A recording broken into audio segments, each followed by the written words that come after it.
नमस्कार दोस्तों, स्वागत है आपका आपके अपने YouTube channel RBSC online classes में। आज अपन बात करने वाले हैं आपका जो हिस्ट्री का पोर्शन है उसके महत्वपूर्ण पर्सन और साथ में उसके आंसर भी, और देखने वाले हैं दोनों ही लैंग्वेज में यानी हिंदी और इंग्लिश में। तो पूरा वीडियो ध्यान से देखिएगा क्योंकि इस बार की परीक्षा के लिए बहुत ज्यादा महत्वपूर्ण पर्सन है आपके हिस्ट्री यानी इतिहास के महत्वपूर्ण पर्सन है। उसके हिसाब से जो आपका ब्लूप्रिंट दिया गया है उसी के हिसाब से हम डिस्कस करने वाले हैं। तो बहुत ध्यान से देखिएगा, पूरा वीडियो बहुत महत्वपूर्ण होने वाला है। अगर आप इन प्रश्नों को भी अच्छे से अध्ययन कर लेते हो तो निश्चित तौर पर एग्जाम में आप बहुत अच्छी परफॉर्मेंस कर पाओगे। तो चलिए हम बात करते हैं इनके महत्वपूर्ण प्रश्नों की। और सबसे पहले हम बात करते हैं जो आपके शॉर्ट टाइप में प्रश्न पूछे जाने वाले हैं। तो देखिएगा किस तरह से आपको पढ़ना है, अच्छे से देखना है, ठीक है। तो सबसे पहला प्रश्न आपको क्या याद रखना है, देखिएगा इस तरह से हम डिस्कस करने वाले हैं। जलियांवाला हत्याकांड जो है वो कब और कहां हुआ था? 13 अप्रैल 1919 को अमृतसर पंजाब में। जलियांवाला हत्याकांड कब हुआ था?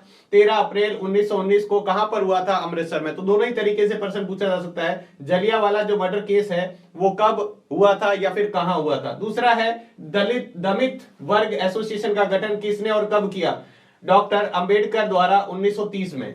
जो दलित वर्ग एसोसिएशन का जो है गठन किसने किया था दलित वर्ग का? तो डॉक्टर भीमराव अंबेडकर ने 1930 में किया था, ठीक है। Formation of depressed class association by doctor Bhimrao Ambedkar 1930। उसके बाद अगला है स्वराज पार्टी के निर्माता कौन है? स्वराज पार्टी है, जो स्वराज पार्टी है उसके निर्माता कौन है? क्रिएटर ऑफ स्वराज पार्टी तो है चित्तरंजन दास और पंडित मोतीलाल नेहरू। चित्तरंजन दास और पंडित मोतीलाल नेहरू। नेक्स्ट है 1929 में लाहौर अधिवेशन का अध्यक्ष कौन था? 1929 के लाहौर अधिवेशन का अध्यक्ष कौन था? तो पंडित जवाहरलाल नेहरू, ठीक है। President of Lahore session in 1929 Pandit Jawaharlal Nehru. Next हमारा अगला क्वेश्चन है पूना पैक्ट, यानी पूना जो पैक्ट है वो किसके मध्य हुआ था? पूना जो पैक्ट है, पूना पैक्ट जो है वो हुआ था महात्मा गांधी और डॉक्टर अंबेडकर के बीच में सितंबर 1932 को। कब हुआ था? सितंबर 1932 को। नेक्स्ट है कांग्रेस का पूर्ण स्वराज्य की मांग कब की? कांग्रेस के पूर्ण स्वराज्य की मांग कब की? दिसंबर 1929 में लाहौर अधिवेशन में। कब की? दिसंबर 1929 में। और किस में की थी? कहां पर? लाहौर अधिवेशन में की थी। नेक्स्ट इसके बाद हम बात करते हैं हिंद स्वराज पुस्तक है, उसके लेखक कौन है? हिंद स्वराज पुस्तक किसके द्वारा लिखी गई है? महात्मा गांधी द्वारा। कब लिखी गई? 1909 में। कब लिखी गई? 1909 में। किसके द्वारा? महात्मा गांधी द्वारा। साइमन कमीशन भारत पहुंचा, कब पहुंचा? साइमन कमीशन भारत कब पहुंचा? 1928 में। Simon commission reached in India कब? 1928 में, 1928। नेक्स्ट है आनंद मठ के रचिता है। आनंद मठ के रचिता कौन है? बंकिम चंद्र चट्टोपाध्याय। बंकिम चंद्र चट्टोपाध्याय हैं जो ऑथर ऑफ आनंद मठ के हैं, ऑथर है आनंद मठ के। महात्मा गांधी अमेरिका से कब लौटे? महात्मा गांधी अमेरिका से कब लौटे? ठीक है, तो जनवरी 1915 में। कब लौटे? जनवरी 1915 में, ठीक है। नेक्स्ट पर्सन है यहाँ पे अगला महत्वपूर्ण पर्सन। प्रथम विश्व युद्ध कब हुआ था? 1914 में स्टार्ट हुआ और 1918 तक चला, 4 साल चला था। 1914 में स्टार्ट हुआ। वर्ल्ड वॉर फर्स्ट कब हुआ था? 1914 में, ठीक है। द्वितीय विश्व युद्ध कब हुआ? 1939 से 1945 तक चला था, ठीक है। 1939 में सेकंड विश्व युद्ध हुआ था। विश्व आर्थिक मंदी कब आई थी या महामंदी? विश्व आर्थिक मंदी या महामंदी बात करें कब आई थी? जो हम बात करें वर्ल्ड इकोनॉमिक डिप्रेशन या फिर ग्रेट डिप्रेशन कब हुई थी? 1929 यानी 1929 के अंदर जो है विश्व आर्थिक मंदी आई थी या महामंदी आई थी। नेक्स्ट इसके बाद है 1980 के दशक में अफ्रीका में मवेशियों में फैली महामारी कौन सी थी? जो मवेशियों में जहां पर लगभग 90% मवेशियों को क्या कर दिया था, वहां पर खत्म हो गए थे, नष्ट हो गए थे, वो क्या था? Rinder paste. क्या था? रिंडर पेस्ट जो है वो उस बीमारी के कारण क्या हुए? सभी मवेशी यानी जो पशु वगैरह थे वो खत्म हुए थे। भारत में विदेशों में भेजे जाने वाले श्रमिक क्या कहलाते हैं? भारत से विदेशों में भेजे जाने वाले जो श्रमिक हैं, ठीक है, वर्कर हैं, उनको क्या कहा जाता है? गिरमिटिया। क्या कहा जाता है? गिरमिटिया। वर्कर सेंट अबॉर्ड फ्रॉम इंडिया तो क्या कहा जाता है? Indenture servant. नेक्स्ट है विश्व बैंक और IMF ने औपचारिक काम शुरू कब किया? विश्व बैंक और IMF ने कब काम शुरू किया? World bank and IMF started from formal work 1947 में। कब स्टार्ट किया था? 1947 में। नेक्स्ट बात करें ब्रिटेन वुड सम्मेलन में किस संस्था की स्थापना हुई थी? ब्रिटेन वुड सम्मेलन में किस संस्था की स्थापना हुई थी? अंतरराष्ट्रीय मुद्रा कोष यानी IMF, अंतरराष्ट्रीय मुद्रा कोष की स्थापना हुई थी। Which organisation was establish in British wood conference? तो उसका आंसर क्या है? इंटरनेशनल मॉनेटरी फंड यानी IMF, नेक्स्ट है ब्रिटेन वुड सम्मेलन है, वो कब और कहां हुआ? ब्रिटेन वुड सम्मेलन जुलाई 1944 में न्यू हैम्पशर अमेरिका में। कहां पर हुआ था? जुलाई 1994 में न्यू हैम्पशर में हुआ था। ठीक है। नेक्स्ट पर्सन है शिपिंग जेनी का आविष्कार किसने किया? शिपिंग जेनी जो कताई की मशीन मानी है, उसका आविष्कार किसने किया था और कब किया था? जेम्स हरग्रीव्स द्वारा 1764 में। जेम्स हरग्रीव्स द्वारा 1764 में। The spinning jenny was invented by James Hargreaves in 1764। अगला है भारत में पहली कपड़ा मिल कब लगी? भारत में पहली कपड़ा मिल कब और कहां लगी? 1854 में मुंबई में। बंबई यानी अब जिसको मुंबई कहते हैं। भारत में पहली कपड़ा मिल कब लगी थी? 1854 में बंबई में। ठीक है। First textile mill establish in India तो क्या है? बॉम्बे इन 1854। भारत की पहली जूट मिल है वो कब लगी थी? भारत की पहली जूट मिल 1855 में। पहली जो जूट मिल है 1855 में। नेक्स्ट है उद्योगपति द्वारा मजदूरों को भर्ती करने के लिए रखे जाने वाले जो कर्मचारी कहलाते हैं, जो क्या करते हैं, जो किसी भी फैक्ट्री में जो दूसरे मजदूरों को हायर करते हैं, जो हायर करने वाले जो कह सकते हैं जो एम्प्लॉय होते हैं, जो दूसरों को हायर करते हैं, उनको क्या कहा जाता है? ठीक है। यानी किसी भी यानी एक तरह से न्यू रिक्वायरमेंट को फुलफिल करते हैं। नए जितने मजदूरों की जरूरत है उसको हायर करने के लिए जिन लोगों को रखा जाता है उनको क्या कहते हैं? तो जॉबर कहते हैं। क्या कहते हैं? जॉबर कहते हैं। The employ hired by the industrialist for the requirement of labour were called jobber. क्या कहा जाता है? जॉबर कहा जाता है। नेक्स्ट है भारत की पहली एल्गिन मिल कहां और कब स्थापित हुई? भारत की पहली एल्गिन मिल कब और कहां? 1860 में कानपुर में। कब हुई थी? 1860 में कानपुर में। फर्स्ट एल्गिन मिल। भारत की पहली कताई और बुनाई मिल कब और कहां स्थापित हुई? भारत की पहली कताई और बुनाई मिल 1874 में मद्रास में। मद्रास में 1874 कहां याद रखना है? Madras. The first spinning and weaving mill 1874 Madras. Next है ऐसा व्यक्ति जो रेशों के हिसाब से ऊन को स्टेपलर करता है या छांटता है। ध्यान रखिएगा, बहुत महत्वपूर्ण है। ऐसा व्यक्ति जो रेशों के हिसाब से ऊन को क्या करता है? स्टेपलर करता है या फिर छांटता है, उसे क्या कहते हैं? स्टेपलर कहते हैं। स्टेप करता है, ठीक है, या छांटता है, उसको क्या कहते हैं? स्टेपलर कहते हैं। आपसे प्रश्न पूछा जा सकता है स्टेपलर किसे कहते हैं? जो क्या करता है? रेशों के हिसाब से ऊन को छांटता और स्टेपलर करता है, उसे स्टेपलर कहते हैं। ए पर्सन हु स्टेपल और sorts woollen according to fibres is stapler. उसको क्या कहते हैं? स्टेपलर कहते हैं। नेक्स्ट है ऐसा व्यक्ति जो फूल करता है यानी चुनटों के सहारे कपड़े को समेटता है। चुनटों के सहारे जो कपड़े को समेटता है उसे फूलर कहते हैं। क्या कहते हैं? फूलर कहते हैं। A person who floor means fold cloth with the help of plant is fuller. क्या कहते हैं? उसको फूलर कहते हैं। वह प्रक्रिया जिसमें कपास या ऊन आदि रेशों की कताई के लिए तैयार किया जाता है। वह प्रक्रिया जिसमें कपास या ऊन को रेशे की कताई के लिए तैयार किया जाता है उसको क्या कहते हैं? कार्डिंग कहते हैं। क्या कहते हैं? कार्डिंग कहते हैं। नेक्स्ट पर्सन है जापान की सबसे पुरानी पुस्तक। The oldest book. Japan oldest book कौन सी है? जापान की सबसे पुरानी पुस्तक डायमंड सूत्र। क्या है? डायमंड सूत्र 868 ईस्वी में ये क्या है? लिखी गई थी 868 में। चरम या जानवरों के चमड़े पर बनी लेखन सतह कहलाती है। जिसको चरम पत्थर या फिर जिसको जानवरों के चमड़े पर लिखी लेखन सतह है वो क्या कहलाती है? वेलम कहलाती है। क्या कहलाती है? वेलम कहलाती है। क्या कहलाती है? वेलम कहलाती है। नेक्स्ट है बंगाल गजट पत्रिका का संपादन किसने किया था? बंगाल गजट जो पत्रिका है उसका संपादन गंगाधर भट्टाचार्य। किसने किया था? गंगाधर भट्टाचार्य ने किया था। नेक्स्ट इसके बाद में है गुलामगिरी पुस्तक के लेखक। गुलामगिरी पुस्तक है वो किसने लिखी थी? गुलामगिरी पुस्तक है ज्योतिबा फूले ने 1871 में। कब लिखी थी? 1871 में। Author of a book Gulamgiri. Gulamgiri book के ऑथर कौन है? ज्योतिबा फूले 1871 में। कब लिखी? 1871 में। विश्व में सर्वप्रथम मुद्रण तकनीक जो है वो कहां पर स्थापित की गई थी? चीन में। First printing technology in world first कहां पर आई थी? तो चाइना में। कहां पर? चाइना में। भारत में पहली प्रिंटिंग मशीन कहां पर लगी थी? गोवा में। कहां पर? गोवा में। First printing press in India Goa में। ठीक है। 1448 में गुटेनबर्ग में पहली पुस्तक कौन सी बनी थी? 1448 में गुटेनबर्ग की पहली पुस्तक कौन सी थी? बाइबल। कौन सी थी? बाइबल। ठीक है। नेक्स्ट पर्सन है आधुनिक छापेखाने का आविष्कार जो है वो किसने किया था? आविष्कार जो है, ठीक है, यहां पर अधिकार नहीं है, आविष्कार है, किसने किया था? योहान्स गुटेनबर्ग ने। किसने किया था? योहान्स गुटेनबर्ग ने।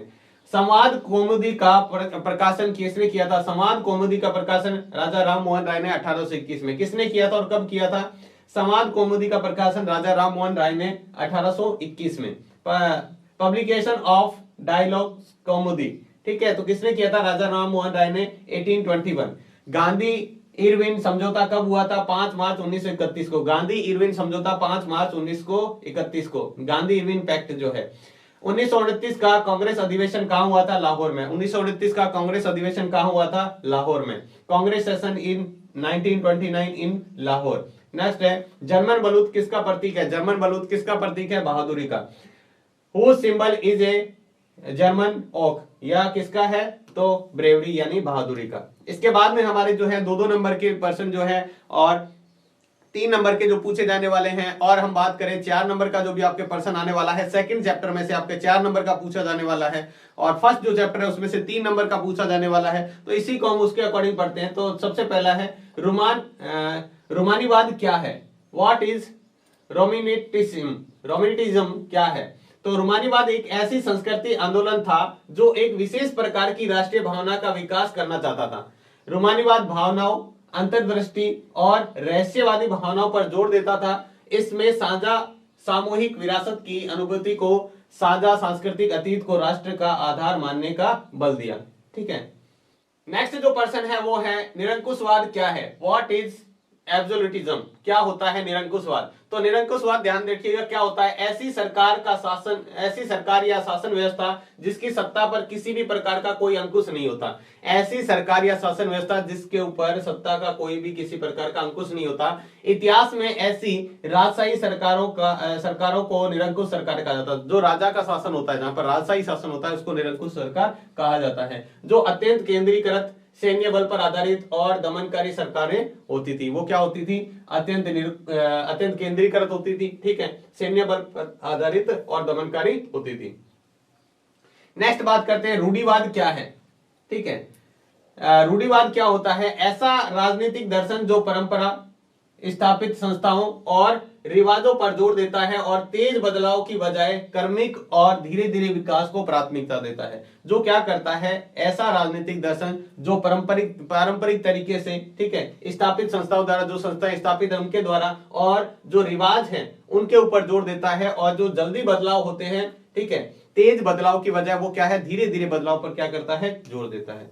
नेक्स्ट पर्सन है ब्रिटेन वुड्स समझौता क्या है? ब्रिटेन वुड्स समझौता क्या है? ब्रिटेन वुड्स समझौता 2 विश्व युद्धों के मध्य अंतरराष्ट्रीय आर्थिक व्यवस्था को सुनिश्चित करने, औद्योगिक विश्व में आर्थिक स्थिरता एवं पूर्ण रोजगार को बनाए रखने हेतु जुलाई 1944 में अमेरिका स्थित न्यू हैम्पशायर के ब्रिटेन वुड नामक संस्था पर एक संयुक्त राष्ट्रीय मुद्रिक और वित्तीय सम्मेलन में जो सहमति बनी उसे ब्रिटेन वुड समझौता कहा जाता है। उसे क्या कहा जाता है? ब्रिटेन वुड समझौता कहा जाता है। नेक्स्ट बात करते हैं ब्रिटिश औद्योगिकरण के कारण भारतीय बुनकरों को किन समस्याओं का सामना करना पड़ा? ब्रिटिश औद्योगिकरण के कारण भारत को बुनकरों को किस प्रकार क्या करना पड़ा? समस्याओं का सामना करना पड़ा। ब्रिटिश औद्योगिकरण के कारण भारतीय बुनकरों का स्थानीय बाजार समाप्त हो गया। उनका स्थानीय बाजार यहाँ का क्या हो गया? समाप्त हो गया। ब्रिटेन के मैनचेस्टर से निर्मित कपड़े की कीमत कम होती थी, जिस कारण भारतीय बुनकरों के कपड़े की बिक्री बंद होगी। अब यहाँ के कपड़े हैं उनकी कीमत ज्यादा होती थी, जबकि मैनचेस्टर में बने हुए कपड़े की क्या होती थी? कीमत कम होती थी, तो लोग उसे ज्यादा खरीदते थे। औद्योगिकरण से मानव श्रम का स्थान मशीनों ने ले लिया, जिससे बुनकरों में बेरोजगारी व निराशा पैदा होगी। अब वहां पर जो कपड़ा बनता था वो मशीनों से बनने लगा, जिसकी वजह से क्या हो गया? जो लोग जो थे वो क्या हो गए? बेरोजगार होने लगे और निराशा पैदा होने लगी। भारतीय बाजार में ब्रिटिश बाजारों की वस्तुओं को स्थान मिल गया एवं बुनकर के उद्योग धंधे बंद हो गए। 1950 के दशक तक देश के ज्यादातर बुनकर इलाकों में गिरावट और बेकारी व्याप्त होगी। यानी यहाँ पर भारतीय बाजार में ब्रिटिश से बने हुए कपड़े यहाँ पर आने लगे, तो यहाँ के जो उद्योग धंधे थे वो क्या होने लगे? बंद होने लगे। ठीक है, नेक्स्ट बात करते हैं जाल्वेराइन संघ की विशेषताएं लिखिए। बहुत महत्वपूर्ण पर्सन है। जाल्वेराइन यूनियन की आपको क्या लिखने हैं? फीचर लिखने हैं। तो पहला देखिएगा इसका क्या कौन कौन से फीचर है। सबसे पहले जाल्वेराइन संघ एक शुल्क संघ था। कौन सा था? शुल्क संघ था। और परसा की पहल पर 1834 में इसकी स्थापना की गई। ठीक है, प्रजा की पहल पर क्या किया गया, 1834 में इसकी स्थापना की गई। और जर्मन संघ का उद्देश्य जर्मन लोगों को आर्थिक रूप से एक राष्ट्र में बांधना था। इसका मुख्य उद्देश्य क्या था, इसका उद्देश्य जर्मन लोगों को आर्थिक रूप से एक राष्ट्र में बांधना था। और जाल्बेराइन संघ ने आर्थिक अवरोधों को समाप्त कर दिया और मुद्राओं की संख्या 2 कर दी गई। इससे पहले 30 और ऊपर मुद्राएं थी, 30 और उससे भी ऊपर मुद्राएं थी, उसको क्या कर दिया, 2 मुद्राओं में बदल दिया। और जो आर्थिक अवरोध थे उनको क्या कर दिया, समाप्त कर दिया। नेक्स्ट इसके बाद में करते हैं इटली के एकीकरण की किन्हीं 4 बाधाओं को लिखिए। ठीक है, write any 4 major obstacle to unification of Italy. Italy के यूनिफिकेशन में जो कौन कौन से ऑब्स्टेकल है उसको आपको लिखना है, कोई 4।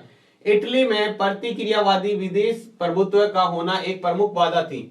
वहां पर क्या था, प्रतिक्रियावादी विदेश प्रभुत्व का होना एक क्या था, प्रमुख बाधा था। लोम्बार्डी और वेनेशिया सीधे नियंत्रण में थे।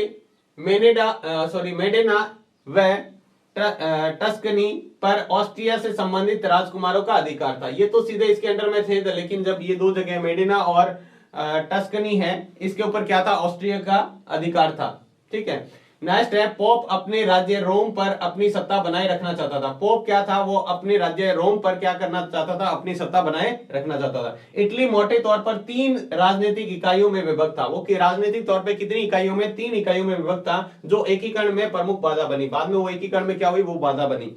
इटली ने अभी तक राष्ट्रीय चेतना जागृत नहीं हुई थी। इसके इटली में अभी तक राष्ट्रीय चेतना, राष्ट्र की खुद के एक अलग राष्ट्र बसाने की चेतना जागृत नहीं हुई थी। सभी राज्यों की अपनी अलग अलग परंपरा, रीति रिवाज थे और एक राज्य दूसरे राज्य में मिलकर नहीं रहना चाहता था। उनकी सबकी अलग अलग अपने रीति रिवाज थे, तो कोई भी राज्य ये नहीं चाहता था कि वो दूसरे राज्य में मिलकर रहे।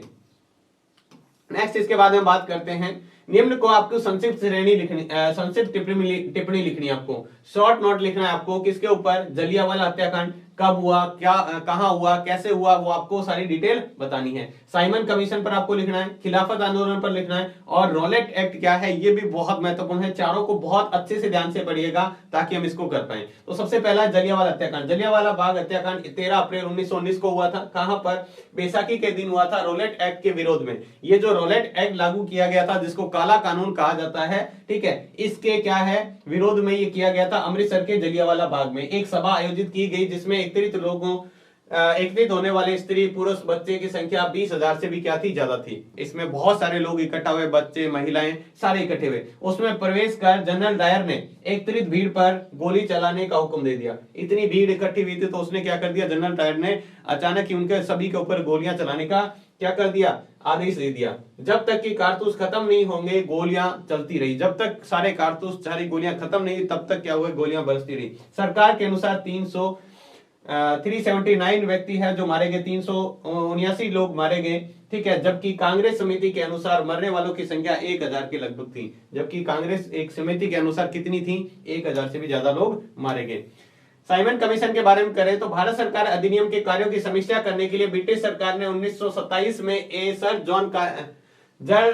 सर जॉन साइमन कमीशन की अध्यक्षता में एक कमीशन बनाया। ठीक है, इसके गठन का उद्देश्य भारत में संवैधानिक व्यवस्था की कार्यशैली का अध्ययन करना और उसके बारे में सुझाव देना। इसके 7 सदस्यों में से एक भी भारतीय नहीं था। ये जो कमीशन बना, इसके अंदर जो अध्यक्षता की गई थी, इसके अंदर जिन लोगों को हायर किया गया था उसमें एक भी भारतीय नहीं था। और किसके लिए बन रहा था, भारत के लिए। ठीक है, क्या था, 3 फरवरी 1928 को जब यह कमीशन मुंबई पहुंचा तो इसका जबरदस्त विरोध हुआ। जब ये 3 फरवरी 1928 को भारत पहुंचा पहली बार तो इसका जबरदस्त विरोध हुआ। लाहौर में इसका विरोध हुआ, लाला लाजपत राय के नेतृत्व में किया गया, जिसमें वह शहीद हो गए। इसमें वो क्या हो गए, लाला लाजपत राय शहीद हो गए और इन्होंने लाहौर में इसका क्या किया था, विरोध किया था। 1930 में जब इस कमीशन की रिपोर्ट आई तो उसमें कहीं भी औपनिवेशिक स्वराज्य की स्थापना की बात नहीं की गई थी। इसमें औपनिवेशिक स्वराज्य की स्थापना की बात बिल्कुल नहीं की गई थी। नेक्स्ट बात करते हैं खिलाफत आंदोलन। यह प्रथम महायुद्ध में ओटोमन तुर्की की हार हो चुकी थी, जिससे यह माहौल उत्पन्न हो गया था कि युद्ध की समिति के बाद इस्लाम के धार्मिक नेता खलीफा पर एक सख्त संधि थोपी जाएगी। ऐसे में टर्की के खिलाफ खलीफा को अधिकार दिलाने व सम्मान की रक्षा करने के लिए जो आंदोलन मुसलमान नेताओं ने द्वारा आरंभ किया गया वह खिलाफत आंदोलन था, जिसके प्रमुख नेताओं में शौकत अली बंधु एवं मोहम्मद अली थे। इसके प्रमुख जो नेता थे वो कौन थे? शौकत अली बंधु और मोहम्मद अली इसके प्रमुख नेता थे। नेक्स्ट अब बात करते हैं रॉलेट एक्ट क्या है। बहुत इंपॉर्टेंट पर्सन है, पूछा जा सकता है।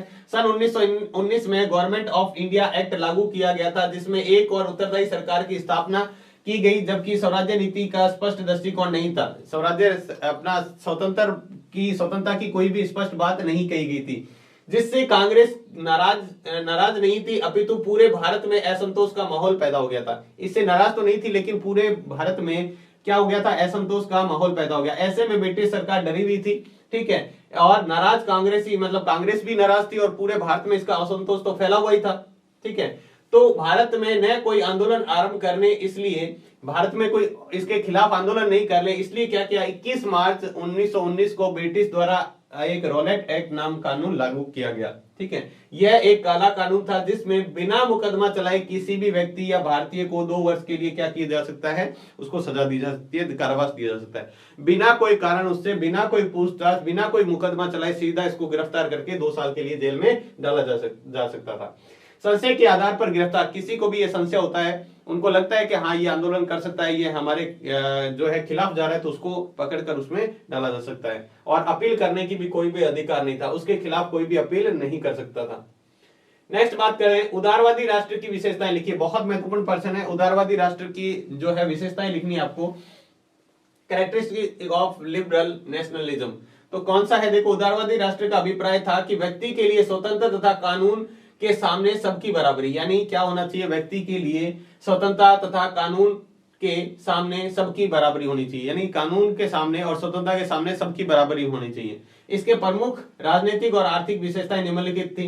पहला था राजनीतिक क्षेत्र में उत्तरदायी राष्ट्रवाद की विशेषता। कौन कौन सी थी? देखिए, राजनीतिक रूप से उदारवाद एक ऐसी सरकार पर जोर देता है जो सहमति से बनी है, यानी ऐसी सरकार पर जो जोर देता है जो क्या है? सभी की सहमति से बनी है। यह निरंकुश शासन और पादरी वर्ग की विशेषाधिकारों को समाप्ति, संविधान तथा सांसदीय प्रतिनिधि सरकार का पक्षधर था, ठीक है। ये क्या था? निरंकुश शासन और पादरी वर्ग का विशेषाधिकार की समाप्ति की ने, और जो संविधान और सांसदीय प्रतिनिधि थे सरकार का पक्षधर था। यह उदारवाद मत देने और चुने जाने का अधिकार केवल संपत्तिवान पुरुषों को ही देना था, ठीक है। यह उदारवादी मत देने और चुने जाने का अधिकार केवल किसका था? संपत्तिवान पुरुषों को ही था।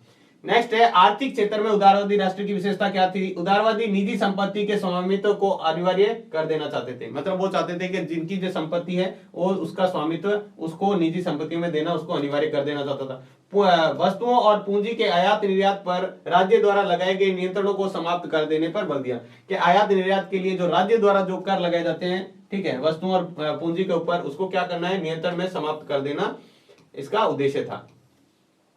नेक्स्ट बात करते हैं, शहरों से चलकर असहयोग आंदोलन किस प्रकार देहात में भी फैल गया? देहात मतलब ग्रामीण क्षेत्र में भी फैल गया, ठीक है। तो ये आपके जो पर्सन है सेकंड चैप्टर में से पूछे जाने के चांस है, जो 4 नंबर में पूछा जा सकता है। बहुत इंपॉर्टेंट है, अच्छे से याद करिएगा, ठीक है। How did non cooperative movements spread from the cities to the country sides, यानी अपन बात करें विलेज के अंदर कैसे गया ये, तो इसके बारे में आपको क्या करना है? डिटेल में बताना है। तो देखिएगा, देहात यानी ग्रामीण क्षेत्र से असहयोग आंदोलन का फैलना कैसे फैला?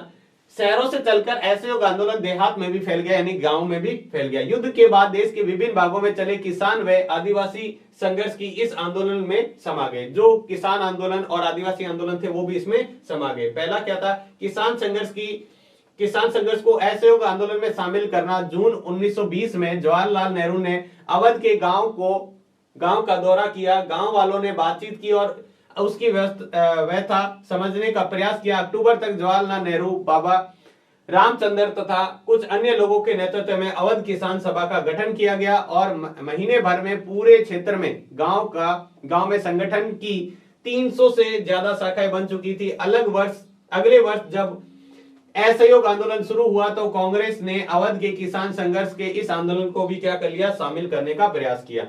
नेक्स्ट है देहातों में असहयोग आंदोलन का स्वरूप। किसानों में असहयोग आंदोलन में ऐसे स्वरूप विकसित हुए जिससे कांग्रेस का नेतृत्व क्या हुआ? खुश नहीं था। और क्या हुआ? 1931 में देहात में जब आंदोलन फैला तो ताल्लुकदारों और व्यापारियों के मकानों पर हमले होने लगे, बाजारों में लूटपाट होने लगी और अनाज के गोदाम पर कब्जा कर लिया था।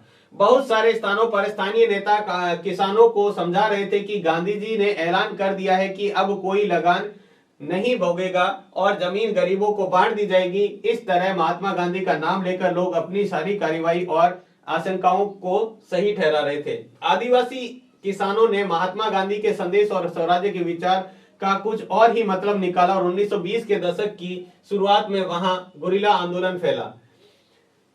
गुडेम विद्रोहियों ने पुलिस के थानों पर हमले किए और ब्रिटिश सरकार को मारने की कोशिश की गई और स्वराज प्राप्ति के लिए गुरिल्ला युद्ध चले।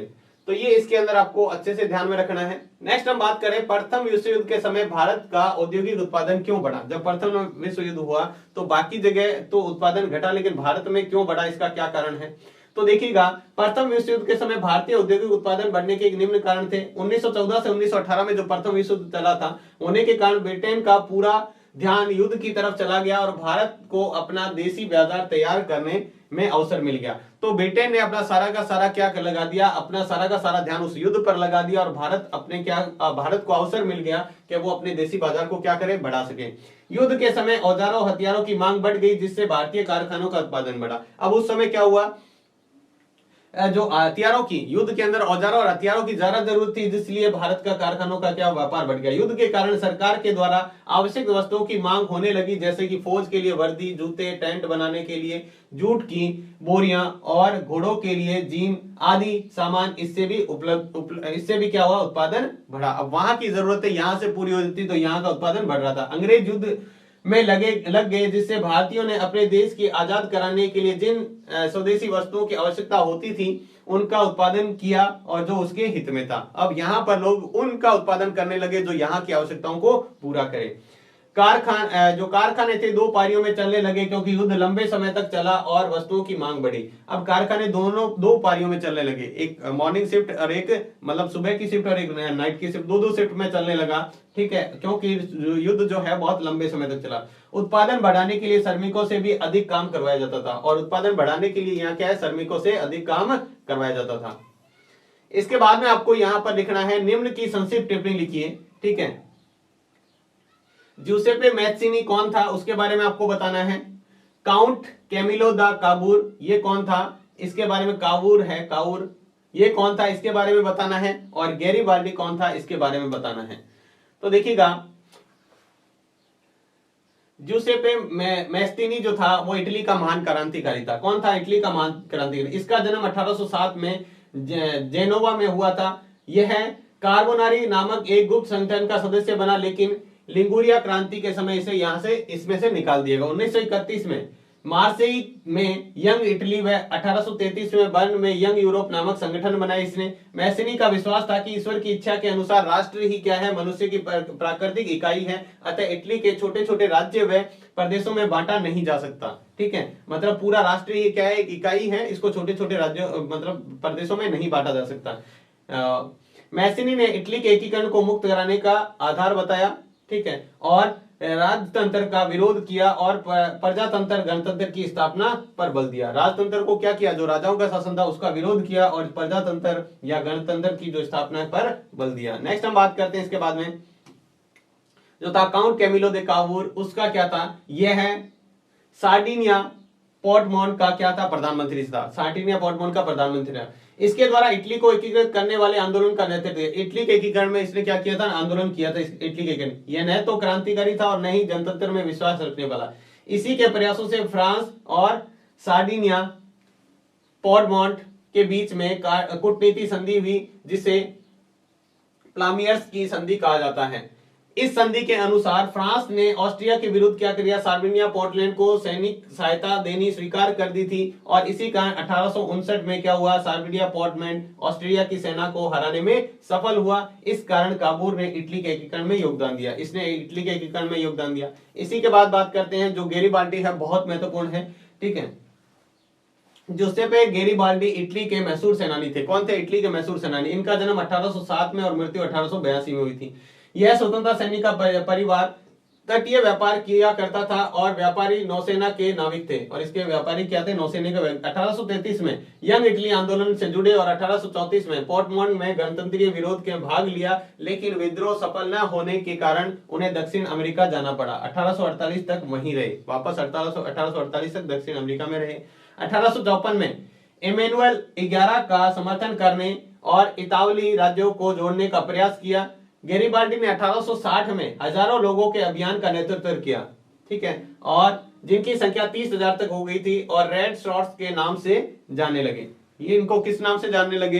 रेड शर्ट्स के नाम से जानने लगे इनको। और इन्होंने क्या किया? हजारों लोगों का नेतृत्व किया था। इसलिए 1867 में यह सेना रोम गई और इटली के एकीकरण में आखिरी बांधक तत्व को हटाया और रेड शर्ट्स के सामने फ्रांसीसी व पेपल सैनिक टिक नहीं पाए।